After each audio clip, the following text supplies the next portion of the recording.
2019 ശേഷം ടൊറന്റോയുടെ കടൽ തീരത്ത് ടോൾ ഷിപ്പുകൾ എത്തുന്നു. ജൂൺ 28, 29 ദിവസങ്ങളിലായി ഷുഗർ ബീച്ചിൽ നടക്കുന്ന വേനൽക്കാല ആഘോഷങ്ങളുടെ ഭാഗമായാണ് ഈ ഷിപ്പുകൾ കടൽ തീരത്തെത്തുന്നത്. 6 വർഷത്തിനു ശേഷം ടൊറന്റോയിൽ ടോൾ ഷിപ്പുകൾ എത്തുന്നതിന്റെ ആവേശത്തിലാണ് കനേഡിയൻസ്. ഫെസ്റ്റിവലിലേക്കുള്ള പ്രവേശനം സൗജന്യമാണെങ്കിലും ടോൾ ഷിപ്പുകളിൽ കയറുന്നതിനും പര്യവേക്ഷണം ചെയ്യുന്നതിനും ക്രൂ അംഗങ്ങളെ കാണുന്നതിനും മുൻകൂട്ടി ടിക്കറ്റുകൾ എടുക്കേണ്ടി വരും.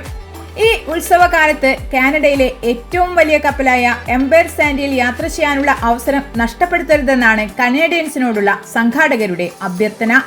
എംപയർ സാൻഡിയിൽ ഈ ദിവസങ്ങളിൽ 4 യാത്രകൾ സന്ദർശകർക്കായി ഒരുക്കിയിട്ടുണ്ട്. മാത്രമല്ല, ജൂൺ 27 വെള്ളിയാഴ്ച രാവിലെ 11 മുതൽ ഉച്ചയ്ക്ക് 2 വരെ നടക്കുന്ന സെയിൽ പരേഡ് നഷ്ടപ്പെടുത്തരുതെന്നും സംഘാടകർ അറിയിച്ചിട്ടുണ്ട്.